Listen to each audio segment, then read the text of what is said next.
ये कहना सही होगा कि G20 सम्मेलन भारत की एक बड़ी उपलब्धि रही, लेकिन क्या आप जानते हैं कि सबसे पहले इसकी तैयारियों में कितने लोगों की अनदेखी की गई और 8, 9 और 10 सितंबर को शिखर सम्मेलन के चलते दिल्ली के कई हिस्से बंद कर दिए गए। बाजार बंद रहने से कितने लोगों को उनकी कमाई का नुकसान झेलना पड़ा।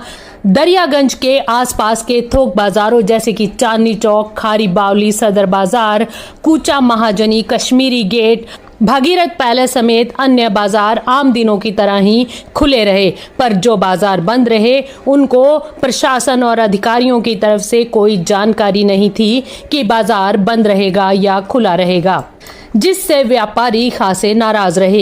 एक तो उनकी कमाई का नुकसान, दूसरा इस बात का असमंजस कि वो अपनी दुकानें खोल सकते हैं या बंद रखें। सुरक्षा कारणों के चलते प्रगति मैदान, लाल किला और आसपास के इलाकों को बंद रखा गया, जिसमें वहां के बाजार भी शामिल रहे, जैसे कि दरियागंज, जामा मस्जिद और आसपास के इलाके इस दौरान बंद रहे। हमने कई व्यापारियों से बात करने की कोशिश की, लेकिन कोई भी खुलकर इस पर बात करने को तैयार नहीं था। पर दबी आवाज में सबने 3 दिन बंद के दौरान कामकाज के नुकसान की बात कही। दरियागंज और आसपास के वो इलाके हैं जो कि कभी भी बड़े इवेंट से पहले बंद करा दिए जाते हैं, जैसे कि 15 अगस्त, 26 जनवरी की परेड की रिहर्सल के लिए काफी दिन पहले ही हाफ डे में ये इलाके बंद करा दिए जाते हैं, जिससे छोटे व्यापारियों को खासा नुकसान झेलना पड़ता है। यही G20 में भी हुआ। दूसरा, अगर बात करें व्यापारियों के बाद, तो सड़क किनारे रहने वाले मेहनती गरीब लोग। इन मेहनती गरीब लोगों के बिना कोई शहर एक दिन भी नहीं चल सकता, लेकिन शहरों में उन गरीबों के लिए रत्ती भर भी जगह नहीं होती। इन्हीं गरीबों की झुग्गी बस्ती के लोगों को भी 3 दिन के लिए इस इलाके से हटने के लिए कहा गया। भारत में G20 शिखर सम्मेलन की तैयारियों के चलते लाखों मेहनती मजदूरों, गरीबों की गरीबी ढकने के लिए हरे रंग के पर्दे डाले गए।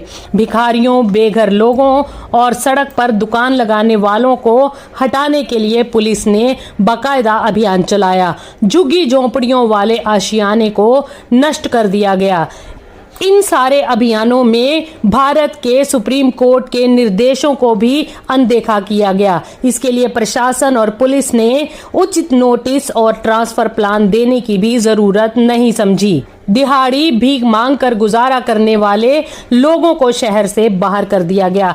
हजारों लोग रातों रात बेघर हो गए। उनके पास ना तो खाना, ना काम और ना ही रहने की जगह थी। आपको बता दें कि अब तक का सबसे महंगा इवेंट और खर्चे वाला G20 सम्मेलन रहा। इसका थीम एक परिवार, एक पृथ्वी और एक भविष्य, लेकिन जैसा गरीबों के साथ हुआ यह कुछ और ही दर्शाता है, और यही डबल मानसिकता की कहानी भी दर्शाता है। तीसरी सबसे बड़ी बात अगर की जाए तो प्रधानमंत्री नरेंद्र मोदी ना तो खुद प्रेस कॉन्फ्रेंस करेंगे और ना ही करने देंगे। नतीजा ये हुआ कि विदेशी पत्रकार Modi Biden joint press conference में सवाल नहीं कर सके।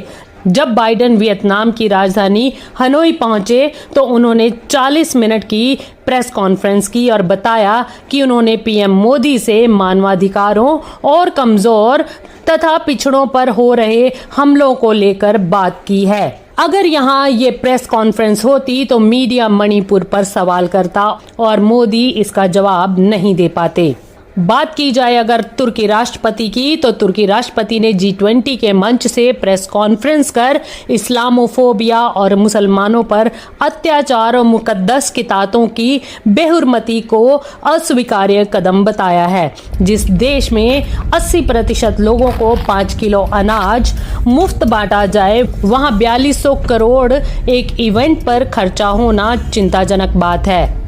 इस G20 में 365 से अधिक होर्डिंग्स लगे थे, लेकिन उसमें विश्व के किसी भी नेता का फोटो नहीं होना साफ दर्शाता है कि आने वाले 5 राज्यों के चुनाव और अगले साल होने वाले लोकसभा चुनाव में G20 बैठक को ही कैश कराया जाएगा।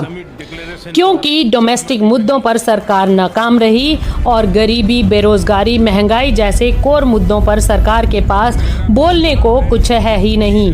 बता दें कि प्रधानमंत्री मोदी ने विश्व के शीर्ष नेताओं का G20 में स्वागत किया। शिखर सम्मेलन का पहला प्रमुख सत्र शनिवार सुबह 10:30 बजे के बाद शुरू हुआ था और समिट के 3 मुख्य सेशन, एक पृथ्वी, एक परिवार और एक भविष्य के विषय पर आधारित रहे। विश्व के नेताओं ने भारत के आतिथ्य की सराहना भी की और सफल शिखर सम्मेलन की अध्यक्षता को लेकर प्रधानमंत्री मोदी की भी सराहना की।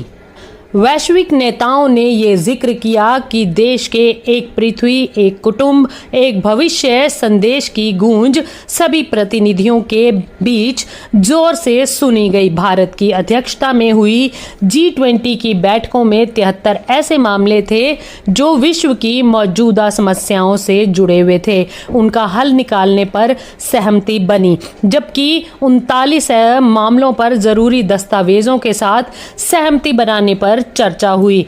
कुल 112 विषयों पर चर्चा की गई, जिसमें food security, nutrition, ocean economy, पर्यटन, लैंड रेस्टोरेशन और MSME सेक्टर शामिल रहे।